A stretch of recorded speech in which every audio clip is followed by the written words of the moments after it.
Permettez-moi donc de remercier les chefs coutumiers et religieux ici présents pour leur bénédiction et leurs remerciements.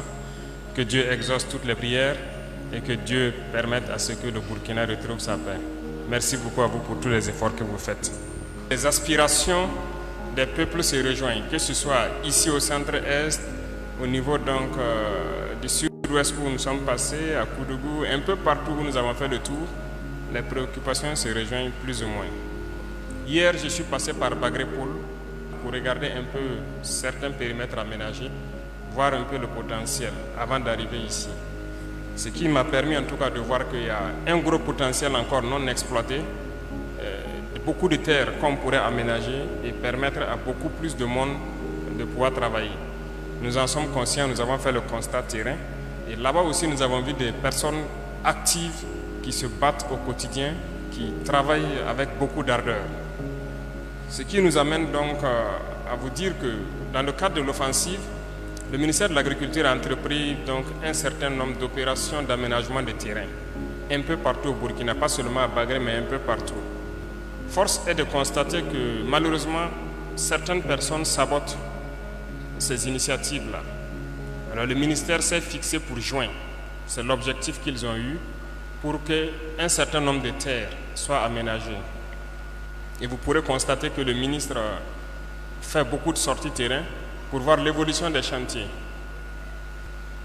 Nous avons été déçus par beaucoup d'entrepreneurs qui ont pris les chantiers, qui se sont juste contentés de prendre les avances de démarrage et qui ne veulent pas travailler. Beaucoup ont été mis en garde et dernièrement nous étions obligés donc d'arrêter quelqu'un pour le rééduquer. Parce que c'est inconcevable qu'on réquisitionne des terres des paysans pour les aménager et les permettre de produire en saison pluvieuse et que nous sommes en mois de mars, il n'a même pas encore atteint 10% d'exécution pendant qu'il a pris plus de 5 milliards pour aménager les terres. Donc, ça c'est un fait et il n'est pas seul, ils sont nombreux qui sont dans cette situation et nous avons dit, des délais ont été donnés, des délais supplémentaires. Quiconque à ce délai-là n'aura pas atteint le taux que nous souhaitons, nous serons obligés de mettre fin aux travaux. Pas seulement mettre fin, mais ces chefs d'entreprise-là, il va falloir les rééduquer. Et nous avons créé un centre pour ça, nous allons les rééduquer pour le patriotisme. Il y a des villages où ils ont confisqué des terres. Et les villageois sont là, ils ne peuvent pas travailler, ils attendent qu'on mette en valeur. Et ces entrepreneurs-là traînent, ils font ce qu'ils veulent. C'est du sabotage pur et dur. Si tu n'avais pas pris l'argent, on peut comprendre. Parce que lorsqu'on te donne l'équiper en bulldozer et aussi recruter des ingénieurs de travaux publics pour qu'on fasse beaucoup d'aménagements nous-mêmes.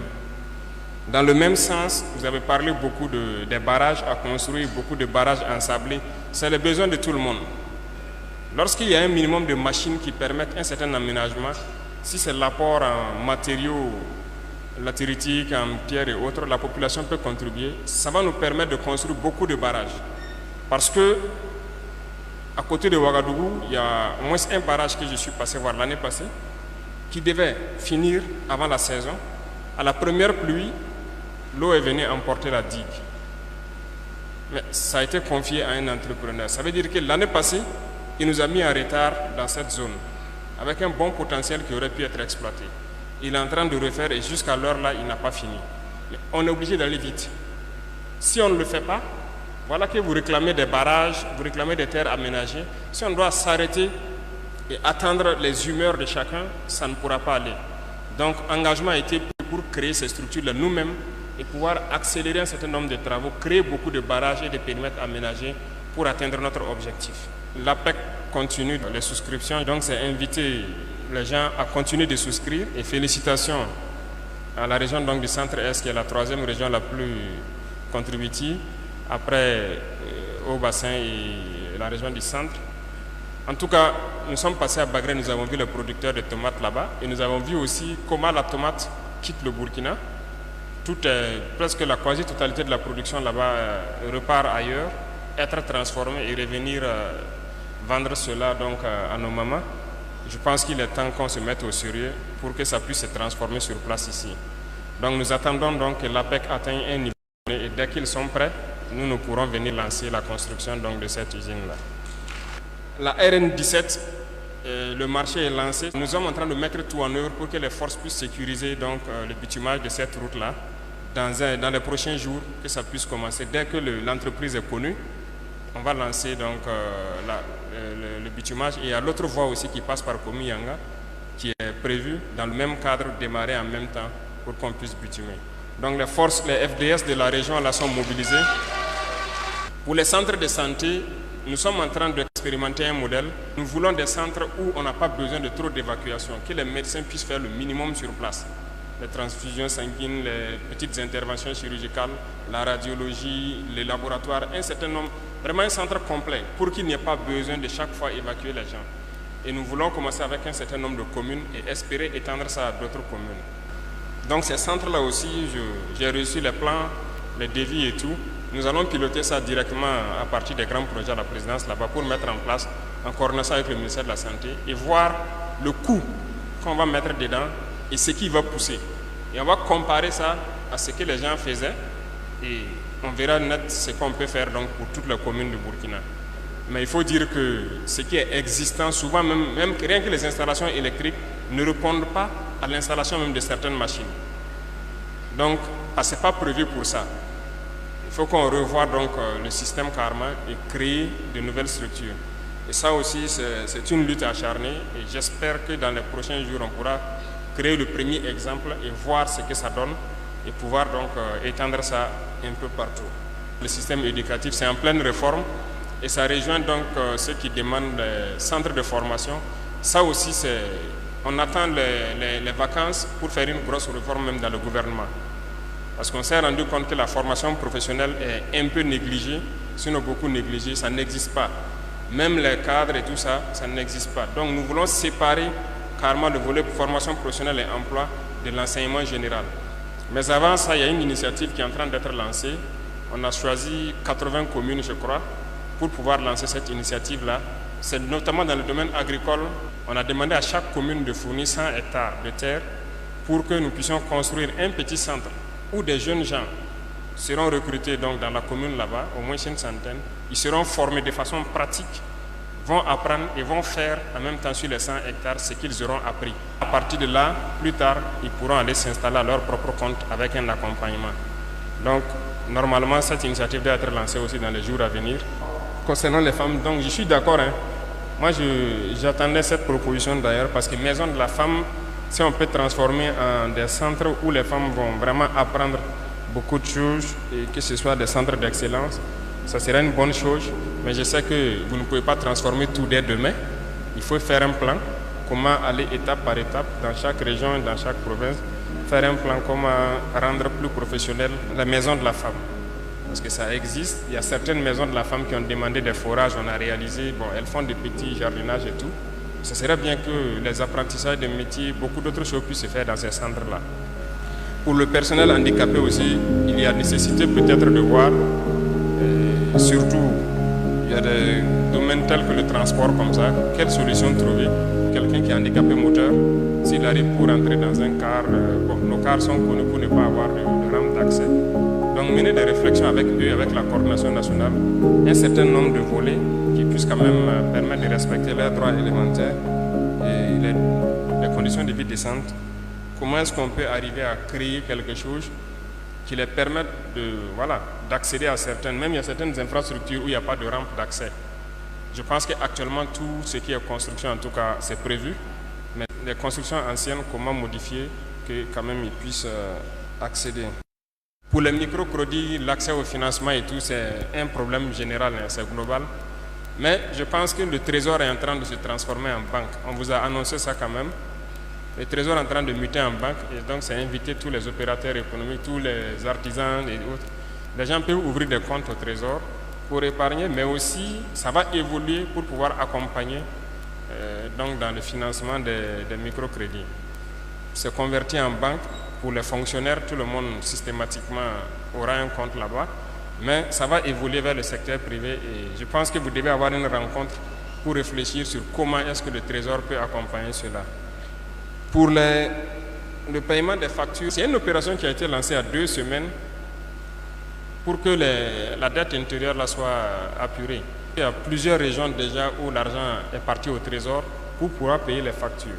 Certains, en tout cas, ont commencé à recevoir voilà, leur chèque et ça va se poursuivre. C'est une opération qu'on a lancée pour pouvoir soulager le secteur privé qui a été très résilient parce qu'au cours de 2023, nous avons dû bloquer pendant un temps donné pour l'équipement militaire. Et donc, actuellement, on a donc trouvé une formule pour alléger un peu le fardeau donc, des entrepreneurs. Venant aux camarades étudiants, alors, ce que vous donnez comme préoccupation, c'est réel et je suis très conscient que le problème des universités est très complexe. Concernant le retard, qu'est-ce qui cause le retard? Quelles sont les perspectives? Comment est-ce qu'on peut arriver à surmonter ça? Et ça se résume donc à beaucoup de choses. Vous avez parlé de la question d'infrastructure, c'est réel. J'ai la liste de tous les bâtiments loués à travers le Burkina Faso, là où les étudiants prennent cours. Même dans les paroisses, les étudiants prennent cours dans certaines régions.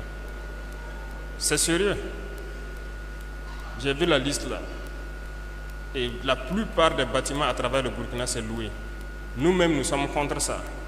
Je peux vous assurer que c'est une préoccupation majeure, mais nous venons de trouver un début de solution parce que nous avons estimé, quand on prend cette salle, ça fait 1000 places. Je pense qu'on va réfléchir à créer au moins une salle dans chaque centre universitaire en guise d'amphi d'abord et quelques salles de cours parce qu'après les amphis, il y a d'autres salles de cours pour les travaux pratiques et autres. Nous avons demandé des devis en parallèle. Nous allons sûrement faire un programme spécial à partir donc, de la présidence pour pouvoir faire dans beaucoup de centres universitaires ce genre d'amphithéâtre où les gens peuvent prendre cours et quitter donc dans les locations en ville. Comment trouver les ressources? C'était ça la question. Mais je pense que j'ai informé les différents ministères là qu'on va rapporter beaucoup d'activités qu'on juge peut-être pas utiles pour le moment pour pouvoir construire les amphis dans les universités. Et je pense que le ministère des Affaires étrangères est le premier ministère où on va couper beaucoup. Vous êtes informés? Voilà. Je pense qu'on a beaucoup de personnes dans les missions diplomatiques. Ça fait beaucoup de milliards. Ils sont déjà informés qu'on va faire entrer beaucoup de personnes. Ils vont revenir travailler au pays. Et cet argent-là doit servir à construire voilà, quelques amphithéâtres pour les étudiants. Et dans d'autres ministères aussi, où il y a beaucoup de secrétariats permanents et autres, on a fait le point. Et aussi, n'ont qu'à s'apprêter. Il y a beaucoup qu'on va fermer. Et on va essayer de construire quelques restaurants universitaires et un peu. Donc tout ce qui sera raboté dans les ministères, ça va partir chez les étudiants. Parce que jusque-là, ils n'ont rien eu de concret. On se préoccupe beaucoup de votre situation. Même les véhicules, les bus, j'ai souvent vu des images où les étudiants sont alignés sur plusieurs centaines de mètres pour attendre le bus. Il y avait des problèmes de bus en fin d'année. C'est de la résilience de votre part, je reconnais. Et je pense que ça aussi, pour le cas de Ouagadougou, par exemple, la mairie a déjà commandé donc un programme spécial de bus pour pouvoir alléger ce problème-là. Je pense qu'il y a un gros programme aussi à venir en 2024 là, qui va nous permettre d'économiser beaucoup. On veut mettre en place une usine de production de véhicules électriques ici. Normalement, avant la fin de l'année, cette usine doit être prête aussi. J'ai reçu donc ceux-là, les promoteurs et tout, pour les donner le délai que ce soit prêt en 2024. Quand on prend le carburant du gouvernement seulement, ce qu'on consomme en carburant, c'est trop. C'est beaucoup, parce que c'est des milliers de véhicules. Et on va changer tous les véhicules du gouvernement en véhicules électriques.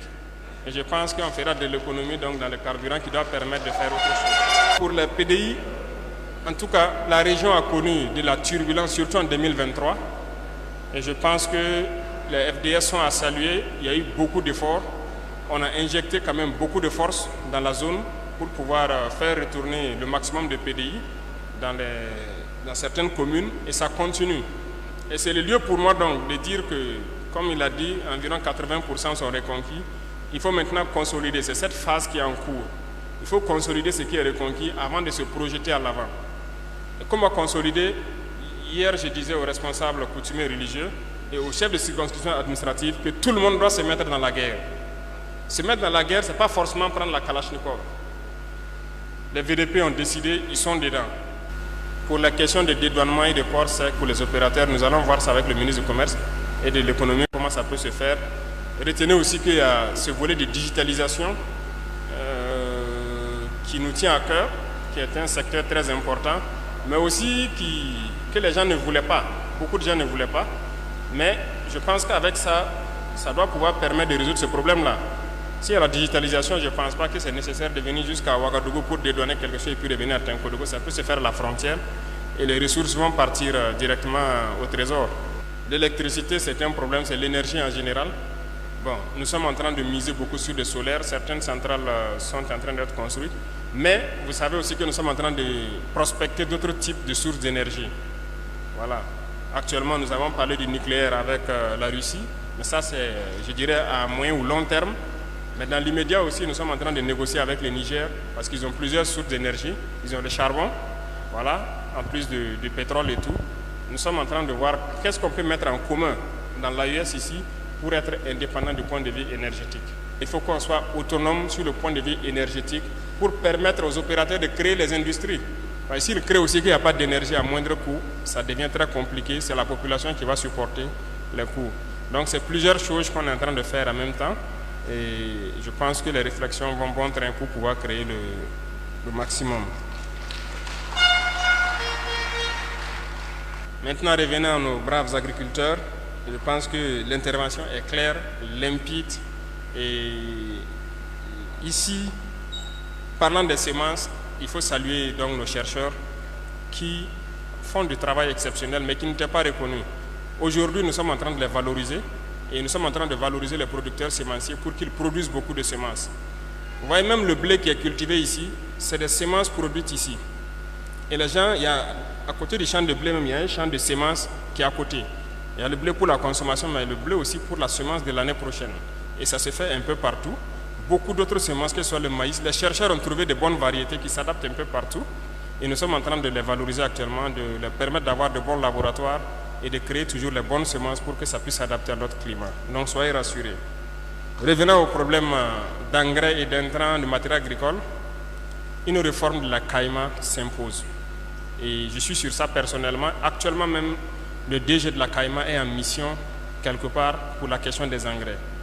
Et ça va nous entraîner dans une grosse réforme dans le monde donc, de l'agriculture. Parce que j'ai rencontré, quand on prend les producteurs de coton, je les ai rencontrés l'UNPCB il n'y a pas longtemps. J'ai eu très mal quand ils m'ont dit que près de 50% des producteurs de coton n'ont rien eu cette année. C'est négatif. Ils produisent mais ils ne gagnent rien. Et cela est dû au fait du prix de l'engrais et du système même. Voilà. Et donc, on va casser ce système-là. Ça va faire des gorges chaudes. Cette année, on est déjà en retard par rapport au coton. Mais dès que la saison finit, il va falloir casser ce système. Parce qu'un producteur de coton, il est obligé de prendre l'engrais avec la structure cotonnière et le coût semble élevé par rapport aux autres qui peuvent trouver ça ailleurs. Et ça ne l'arrange pas. Donc il passe toute l'année à cultiver et en fin d'année, il n'a rien. Il a cultivé juste pour les autres. Donc cette année, ce n'est même pas sûr que beaucoup vont cultiver le coton, pendant que l'État subventionne beaucoup cette culture aussi. Donc nous sommes en train de faire la réforme de la CAIMA pour que ce soit des intrants agricoles, alors qu'on puisse donner ça à moindre coût aux producteurs. Le patriotisme fait défaut chez certaines personnes, il faut le reconnaître. Voilà. Dernièrement, on entendait des gens se plaindre de certains acteurs de l'économie qui créent des pannes tous les jours, qu'il y a problème de connexion, parce qu'ils ne sont pas contents qu'on ait pris les 25% de primes pour le fonds de soutien patriotique. Il faut que leurs collègues les dénoncent. S'ils ne les dénoncent pas, en tout cas nous, la semaine passée, on a lancé des enquêteurs dans les différents services des impôts, du trésor et tout, pour voir. Et s'il se trouve que c'est une pratique qui est répandue, en tout cas, on va frapper fort. Il peut y avoir des dommages collatéraux. C'est ça aussi. Voilà pourquoi on dit aux gens de dénoncer. Lorsqu'on a pris 25%, beaucoup de gens, voilà, dans ces administrations-là, je ne dirais pas on applaudit, mais n'ont pas trouvé de problème. Mais certains, tellement ils sont accrochés à ça, ils essaient de saboter. Vous partez pour payer vos impôts qu'il n'y a pas réseau. Vous partez pour faire quoi, il n'y a pas réseau. Ils créent le problème. D'accord. En tout cas, s'ils m'entendent, et s'il y en a ici dans cette salle, qu'ils arrêtent pendant qu'il est temps. Si ça ne s'arrête pas, on va passer à 100%. et puis on va voir si vous allez travailler ou pas. Et c'est sérieux. Si ça ne s'arrête pas, si les gens ne se dénoncent pas, ceux qui font ces pratiques, on coupe 100% des fonds communs. Et on va faire beaucoup de choses. Et je pense que nos amis étudiants, ils auront beaucoup d'amphithéâtres, ils auront même du travail. Donc les chefs de service et autres dans l'administration qui laissent les gens continuer à saboter, il faut que chacun prenne sa responsabilité. Si quelqu'un dans ton service fait ça, tu ne le punis pas, vous allez tous en pâtir. Nous, on va faire comme dans l'armée, la punition est collective. En conseil des ministres, je dis ça à chaque membre du gouvernement. Tout acte que nous posons, tout ce que nous faisons, ça doit aller au bonheur de nos masses populaires. On ne doit pas poser des actes pour quelques individus privilégiés ou bien les intérêts de quelques individus. Ce que nous faisons, c'est jusqu'au fin fond des villages, chacun doit pouvoir vivre mieux. On ne veut plus ces projets-là où on dit c'est financier, on ne peut pas prendre près de 50 milliards pour faire un projet. On crée une unité de gestion du projet qui va consommer même plus de 5 milliards dedans déjà. Et ensuite, ça n'avance pas, on ne voit rien de concret. Il faut qu'on arrête tout ça. On va créer des initiatives, des gens vont travailler avec juste le peu d'indemnité et on veut voir la chose de façon pratique. Sinon, il ne faut pas s'engager dans un prêt, endetter le peuple inutilement. Et je sais compter sur la région du Centre-Est et toute sa jeunesse, toutes les femmes ici présentes. Merci beaucoup à vous. Bonne fête à vous, bonne réflexion. Et que Dieu protège le Burkina Faso, la patrie ou la mort.